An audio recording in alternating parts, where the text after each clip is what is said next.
Back to the show, everyone. On Monday, it was a historic day for the Red Raiders soccer program as they found out they were going to the NCAA tournament for the first time ever. And the Red Raiders are going to try to score big on Saturday. For the past 20 years, Tim Siegel has been at the helm of the Texas Tech men's tennis program, but now entering his final season at the helm of the program, Siegel reflects on his time at Texas Tech.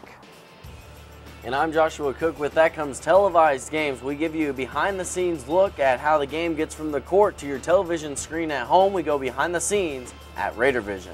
Welcome back to the show, everyone. Get your timers out and get them set for 60 seconds as we go on the clock with Red Raiders softball. For 9 months, all the Red Raiders have been able to do is wait. Wait to right the wrongs from 2011. This building was more disappointed with the way we finished off last year than anyone else, so we put in some real good work throughout the spring and the summer, so we're ready to hit the ground running and make up for our disappointments last year. Wait for the chance of redemption in 2012. We have a lot of work to do, but we have a lot of time, so I'm excited about practice and ready to get going. The wait is finally over. Sunday, the Red Raiders reported for fall camp. Basically, this is what we've been working for all through winter conditioning, all through summer conditioning. So, everybody's excited. Everybody's ready to go. Really ready to get back out there on that field. A chip-on-the-shoulder mentality may be one way to describe Texas Tech entering this season because the Red Raiders feel there's a lot of unfinished business out on the gridiron. I think we had a ton of motivation over the summer just for the fact that we had a losing season, and we were that team that broke the bow streak, and but that just gives us a little more. That's exactly where we want to be. We didn't expect anything higher. We feel like we are underrated, but we'll have to prove it on Saturdays. Tech has 17 practices in fall camp to work out the kinks and get ready for the first week of game prep for the season opener on September 1st against Northwestern State. And every practice along the way will be crucial towards success in 2012. Like I said, we're ready to translate all that stuff that we did there in the summer, all the hard work we put in, and put it into fall camp and get ready to put ourselves in a position to win a Big 12 championship. Reporting for Fox 34 Sports, I'm Joshua Cook. That's it, Kellen. Good. Throwing a good spiral, the ability to think on your feet are just some of the key fundamentals for being a good quarterback for these local Lubbock kids. Who better to learn those skills from than a guy who was a hero to many in his time as a Red Raider. Now spending most of his time in Green Bay donning the green and gold, former Texas Tech gunslinger Graham Harrell enjoys coming back to the hub city to put on passing camps for local kids. To have an opportunity to come back out here and give back to the community a little bit through this camp, and to, like I said, hopefully improve the youth of this city football-wise, it means a lot. Getting to work with a former Red Raider quarterback and now NFL QB is a special treat for these local kids, especially for those that grew up admiring the man that wore number 6. Well, I've been watching him since I was about 6 years old, so he's always been a role model to me, and I just have wanted to be a quarterback since I started watching him. The goal of the camp is to make each kid a better player, and the drills being used have a nice track record, considering they are the same drills that helped Harold get to where he is today. The main goal is to make the guys better, and we got a lot of kids out, and hopefully they are getting better. And it's drills that I've done throughout my career that I feel like have made me a better football player, and they've definitely helped me. And so hopefully these kids can get some good out of them. They can improve their skills a little bit, and like I said, it's just great to be here, and hopefully we're helping kids out. These days, Harold's full-time job is working in Green Bay as the backup quarterback for the Packers, and being with that organization has been nothing but a great experience, minus the winners, of course. It's a great organization. They treat you right. The organization's great. The team's great. We have a bunch of good guys on the team. The winners suck, but other than that, it's a great place to be. Reporting for Fox 34 Sports, I'm Joshua Cook. Welcome back, everyone. The fall sports season right around the corner. Red Raiders soccer reporting the season kicks off at home August 17th.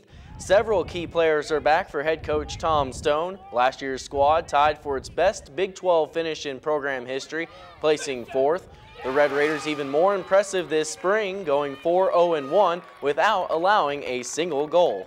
the fact that we didn't give up a goal, didn't lose a game was a great, I think, byproduct of our overall approach to the spring. So certainly we could springboard off of there, but, you know, a summer's gone by and a lot of time has lapsed since we've worked with the team, so preseason is going to be crucial to get that all going again. And we got 11 new freshmen too. So we've had an amazing spring. Our off season was so good, and then everyone was here for both summers. So we have really improved, and like everyone's super excited. The freshmen are awesome. They've really, you can even now know that the impact that they're going to make just from practicing with them, and so I think we're going to have a really successful season. Legendary Lady Raider coach Marcia Sharp, along with men's basketball coach Billy Gillespie, teaming up to host the Fearless Champions Celebrity Golf Tourney. The event will benefit the Texas Tech Leadership Academy, providing mental toughness for all student athletes. A major component of the academy has been the addition of world-renowned motivational speaker Mark Trebus. I think it's going to be a great event. We're so excited about it. We already have had great response for it. We need the word out there so that people know exactly what it's about. It's all about building leadership for our athletes, and that leadership, we hope, makes them a little bit more mentally tough, maybe to get around just a little bit better some of those barriers that maybe have kept us from winning as big as we want to. We're trying to build leadership skills with all those students. Every single coach on campus wants leadership. We want shared sacrifice. We want all these kind of things that he teaches. But like I heard Coach talking about, when you have people that say it in a different way and that have had the success with the teams he's helped build into championship teams, it means so much more.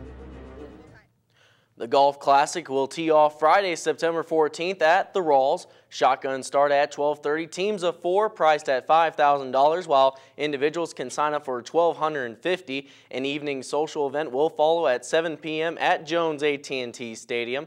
To register, go ahead and contact Marcia Sharp at 806-742-1950. Only minutes before the trade deadline would arrive, the Rangers sending 2 minor leaguers to Chicago. In exchange, the Cubbies sending pitcher Ryan Dempster.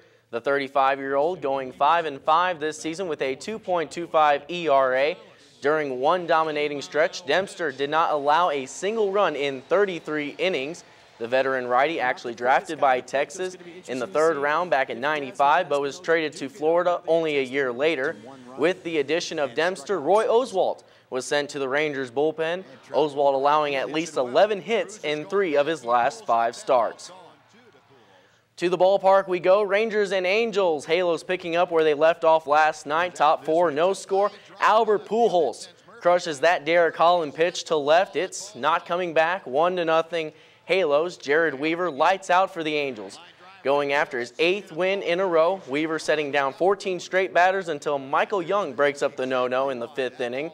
Top 6, Weaver getting plenty of offensive support. Mike Trout, the rookie, going deep for the 2nd consecutive night. 2-run shot, 3-0. Pujols not done. His 2nd blast of the game, 4-0 at that point. At last check, Angels rolling in this one. They take it 6-2. Well, that does it for sports. Fastcast is next.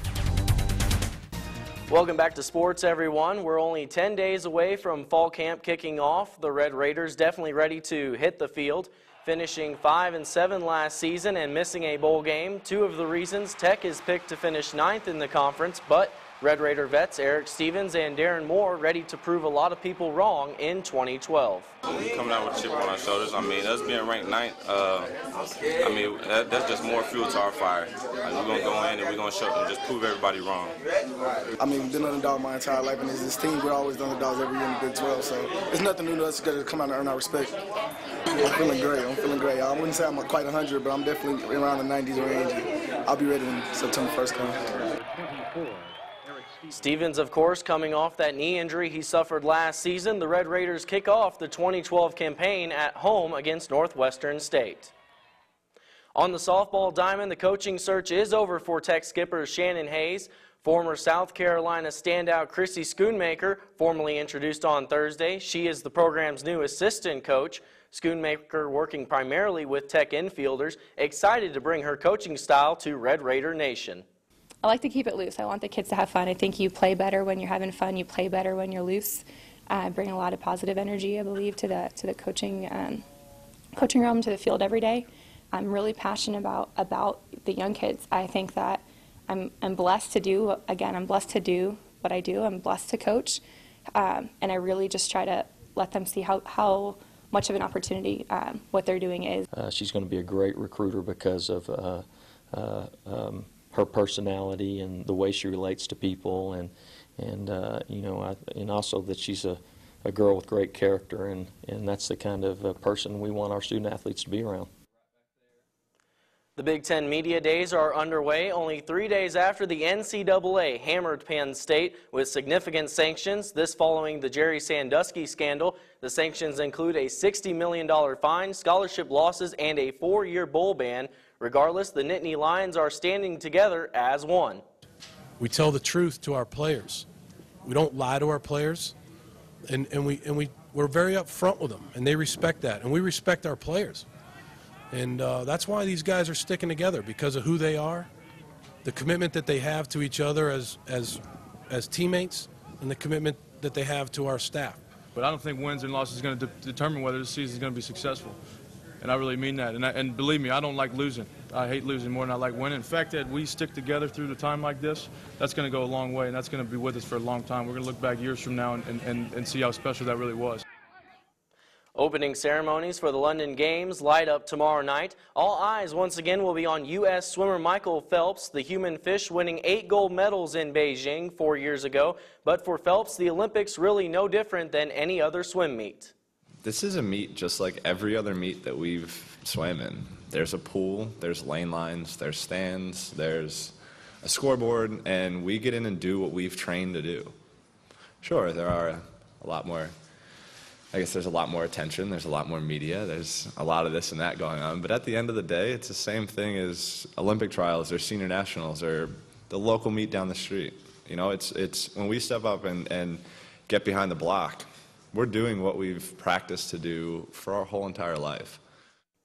A funny scene in the Dodgers-Cardinals game earlier today. Dodgers pitcher Chris Capiano flies out to left, scoring a run on the sac fly. After the out, though, Capiano stays on first before he realizes that he is out. Yes, you are out.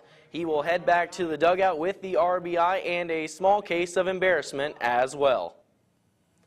Never thought I would see this, an NFL player arriving at training camp country boy style. Forget the Escalades and Bentleys. Brett Kiesel rolling in on a tractor, his luggage in the front loader. The Steelers defensive end driving the tractor 20 miles. It reminds the big guy of when he was a kid growing up on a farm in Wyoming. Kiesel's 1-hour tractor trip drawing some strange looks.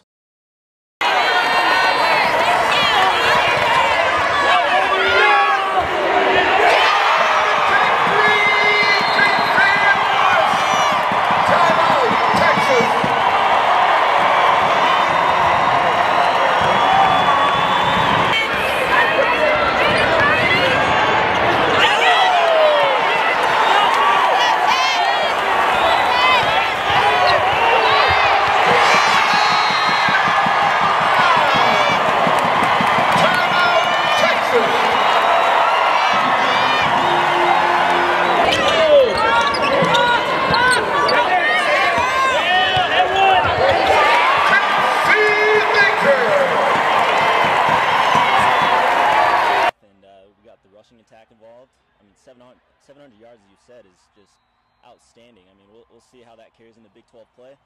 We got a bye week coming up, and they can prepare for Iowa State.